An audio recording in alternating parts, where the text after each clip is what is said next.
What's up, everybody? Happy Monday. Hope all you're having a great day so far. Hope you all had a wonderful weekend. Um, Getting into this episode of Days of Our Lives, I enjoyed this episode. I love the scenes between Trip and Chanel because you know what? I'm impressed with Trip because he did not try to force Allie to love him or force her to marry him or nothing like that. Give her ultimatums. He didn't do any of those things. He bowed out gracefully. He knew that Allie was in love with somebody else, and he wasn't about to come in second. You know, he wasn't about to sit here and fight for her love and all that because if she's not in love with you, it's like you can't force her to do that. So I love how mature he is about this. He bowed out gracefully. You know, he made that very clear to Chanel. He was like, you know, as much as he wants to be with Allie and wants to spend the rest of his life with her, he knows that, you know, she's not in love with him. You know what I mean? So he's encouraging Chanel, like, listen, take your time. Don't make your decision lightly. You know, take your time. And I agree with Trip. I love the maturity of it. You know, and I never really felt like Allie was really all that mature for him. You know what I'm saying? I felt like she could be a bit immature. And he needs a mature woman, and he needs a woman that's going to be all in with him. You know what I mean? And that's what Tripp needs to find. Somebody that's going to be 100% about him and nobody else. And I love that. You know, that he knows his value. You know what I mean? He knows his worth. Um, I feel like Chanel definitely should take her time because this is not an easy decision to make. I mean, you have to choose between two people that you love. You know what I mean? You have strong feelings for both these people. That's not an easy decision to make. And I feel like Johnny and Allie are going to try to make her make a decision now. Like, who you choosing? You know what I mean? You can't rush that. You know, I know that they're both anxious, but it's like you can't rush that kind of thing. I feel like Chanel needs to take some time, write down a list of, you know, pros and cons and who she loves more, who could she see herself being with more, like what's in her heart, who's in her heart. You know what I'm saying? Like, could she see herself living without either one? And if she feels like, you know what, I could see myself being with this one forever, then that's the one that you need to go with. You know, just write down a list or something. You know, figure it out. I understand she likes getting advice from every, you know, these different people and stuff, but that's always good. But it's like, you know, write down a list or something. It'll help too. I'm curious as to who she gonna pick. I am. I'm very curious to see who she gonna pick. Like, she gonna go with Allie? She gonna go with Johnny? I'm curious. I feel like either way, no matter who she picked, it's still gonna be a messy situation because both of them come with baggage. Johnny got his own set of baggage. Allie got hers. So you know, it's a toss up. Like, which one you gonna go for? So anyway, moving on from that, I like the scene with Will and Allie. You know, Will was trying to be, you know, in big brother mode, trying to give Allie some advice because Allie didn't know if Chanel knew that she was in love with her, like how Allie really feels about her. And I agree with Will. Allie needs to tell her, like, tell her exactly how you feel, so that way she knows. I feel like Chanel could make a great decision on who she wants to be with if she has all the facts and all, you know, the information. Like, if Johnny tells her how he feel and Allie tells her how she feel, that will help her make her decision too. I mean, it's still gonna be hard, but it can help. You know, if she knows how both of them feel, you know, fully. Like, just lay all your cards out there. And I totally agree with Will. Like, if Allie just sits back and doesn't say anything to Chanel, it's like you're gonna kick yourself in the ass. Tell her how you really feel. You know, just put all your cards on the table and let the chips fall where they may. EJ pretty much was trying to tell Johnny the same thing. Like, listen, go for, you know, go for it, fight for her, because EJ, you know, regrets not fighting for the woman he loved, and he said, I don't want you to do the same thing. Fight for your woman. You know what I'm saying? If this is who you really want to be with, fight for her. Go for it. You know, be all in about it. And I totally agree. Um, I just want them, both of them, to give her the time and the space to make that clear decision. You know what I'm saying? Don't try to bum rush her to be like, oh, choose me now, or I'm bowing out. Don't do that. Don't do that foolishness. Don't do that. Let that girl make an informed decision about who she want to be with, because that's not an easy thing to do. So anyway, moving on from that, Chad and fucking Abigail are just getting it in like two jackrabbits. Like, even Johnny couldn't concentrate when he was trying to write his story upstairs. He told EJ, he said, listen, you don't want to know. Because EJ said, what noise you talking about upstairs? Johnny was like, listen, you don't want to know. Them two was up there just fucking up headboards. They are in full on baby making mode. But that was abruptly halted because they started talking about the whole EJ situation and Sammy getting kidnapped. And Abigail is apparently, that's her next story, finding out who really kidnapped Sammy. Chad looked like he turned whiter than a ghost. He was like, no, you shouldn't do that story. That's too risky. Like, he was trying everything in his power to deter her from doing this story. Because we all know if she finds the proof that Lucas was behind this and that Chad knew about it, it's just going to cause a whole big mess. It's going to be super messy.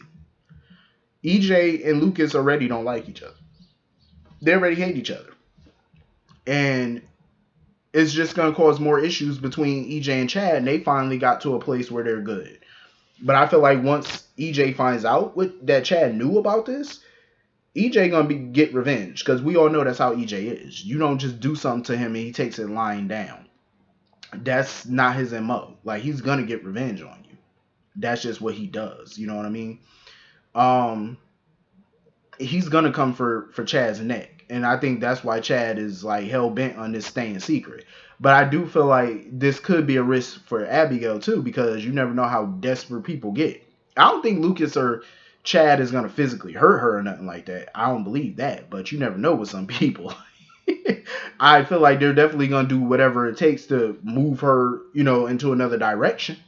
They definitely are. They're going to try to get her attention off of this. I'm pretty sure. They better.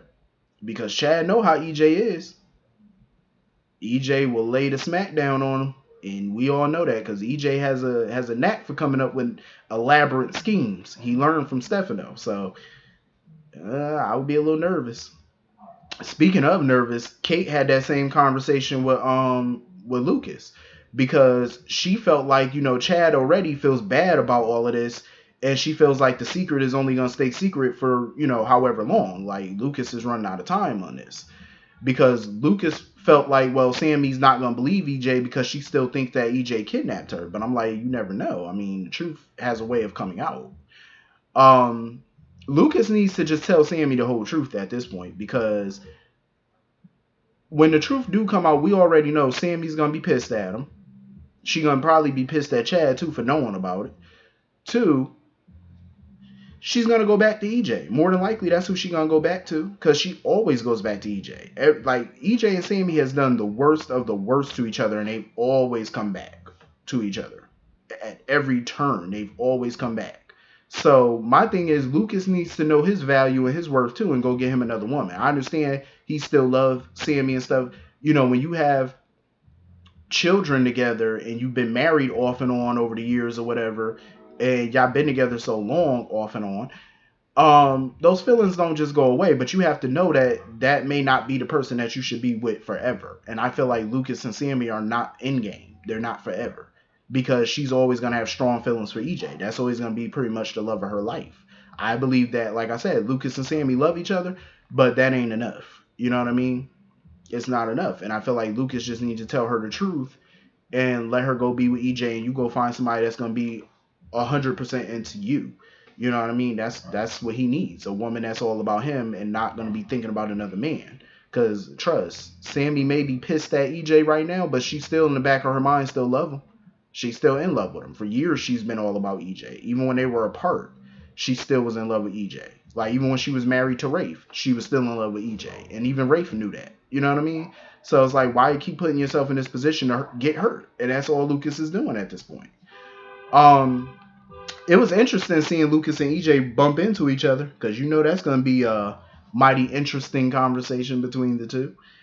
So anyway, moving on from that, I feel, Leo done took it too far. Drugging Sonny, he definitely took it too far, in my personal opinion. I feel like he went too damn far. And usually I like him when he's scheming and stuff, but I felt like, nah, you went too far drugging him and stuff and laying all up in the bed with him, doing selfies.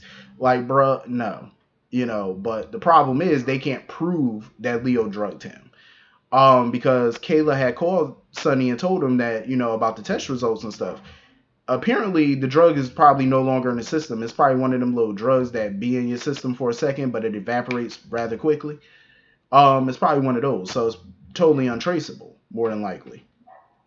So they're back at square one. They can't prove that he did anything. And Victor Kiriakis was literally coming out of Sonny at that point, because Sonny had grabbed Leo. He was like, "Listen, I will roll your ass up in a rug."